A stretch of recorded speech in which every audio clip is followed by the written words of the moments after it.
क्षत्रिय। युवराज की, युवराज की, युवराज की, युवराज की, युवराज की, युवराज की, युवराज की, युवराज की, युवराज की, युवराज की, युवराज की, युवराज की, युवराज की, युवराज की। हमारे युवराज सिद्धार्थ का और कुमार देवदत्त का भी, जो आज प्रथम बार कपिल वस्तु की न्याय सभा में उपस्थित हुए हैं।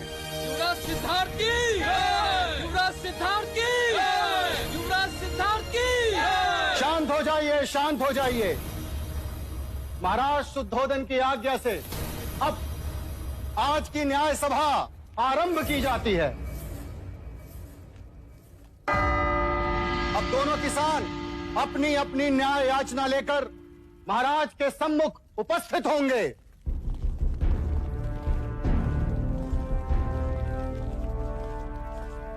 प्रणाम महाराज।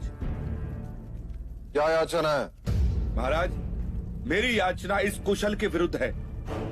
इसने मुझसे पिछले वर्ष अनाज उधार लिया था, ये कहकर कि वो अनाज इस वर्ष मुझे लौटा देगा, मगर महाराज आज तक इसने वो अनाज मुझे लौटाया ही नहीं।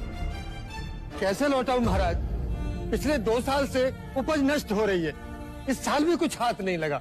ये असत्य बोल रहा है महाराज।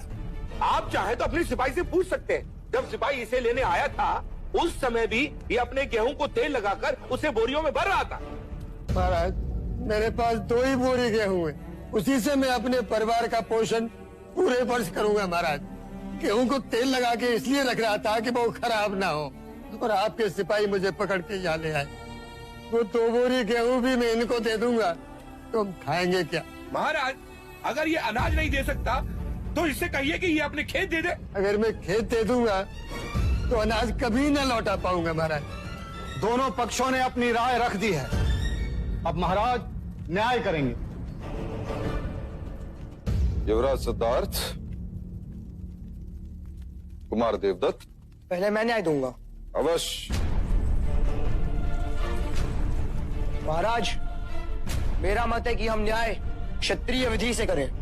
कुशल ने गौरी को दिया वचन पूरा नहीं किया, इसीलिए कुशल को अपना खेत गौरी को देना चाहिए। महाराज, ऐसा न्याय न करें महाराज, हम नष्ट हो जाएंगे। दया करें महाराज। कुमार सिद्धार्थ, तुम कहो।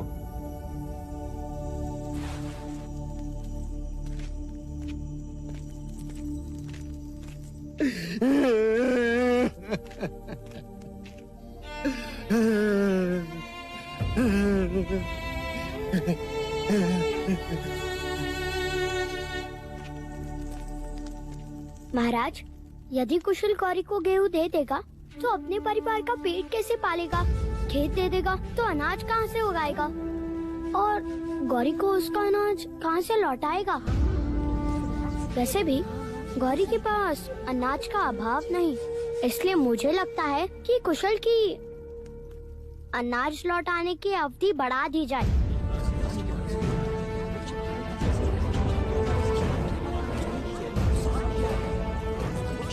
मैं देवदत्त के न्याय से सहमत हूं। यदि व्यापारी अपना वचन पूर्ण नहीं करेगा तो राज्य का व्यापार रुक जाएगा। इसलिए कुशल को, गौरी को कुछ न कुछ तो देना ही होगा। क्षमा करें महाराज, चलते समय मेरे पास जितने पंड थे वो सब गौरी को दे दिए मैंने। महाराज, इसने मुझे कुछ नहीं दिया। महाराज, गौरी असत्य कह रहा है। महाराज, मैं असत्य क्यों बोलूंगा? महाराज, आप कहें तो मैं सत्य का पता लगा सकता हूँ। ठीक है तो करो परख, कौन है सत्य और कौन असत्य। सिक्के दो गौरी। किंतु युवराज, ये सिक्के तो मेरे हैं।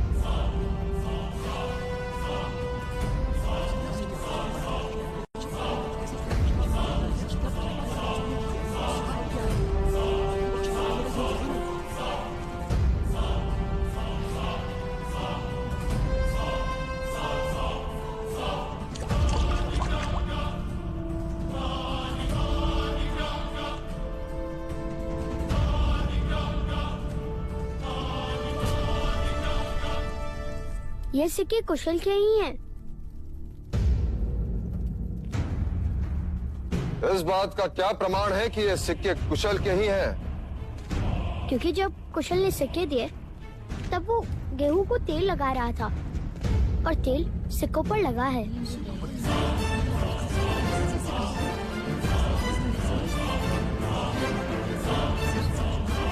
क्षमा महाराज, क्षमा।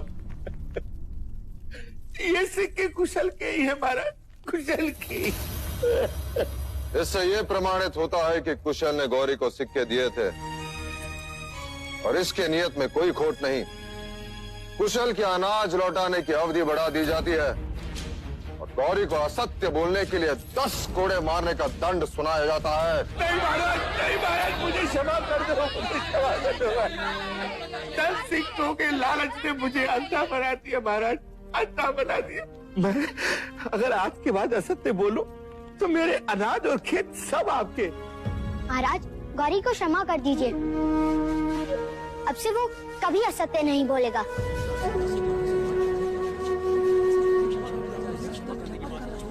गौरी, मैं तुम्हें क्षमा कर सकता हूँ यदि इस न्याय सभा में कोई तुम्हारा उत्तरदायित्व लेता है कि तू दोबारा झूठ नहीं बोलेगा। हाँ महाराज।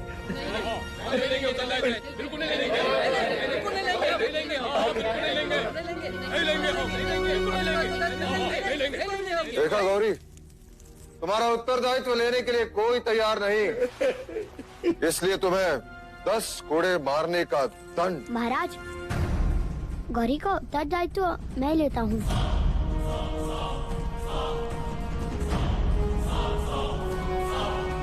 आज से ये कभी असत्य नहीं बोलेगा। सिद्धार्थ, पता है उत्तरदायित्व लेने का अर्थ क्या है? यदि गौरी ने दोबारा असत्य कहा तो कोड़े तुम्हें खाने होंगे। हाँ ज्येष्ठा, पर गौरी तो यातना से बच जाएगा ना?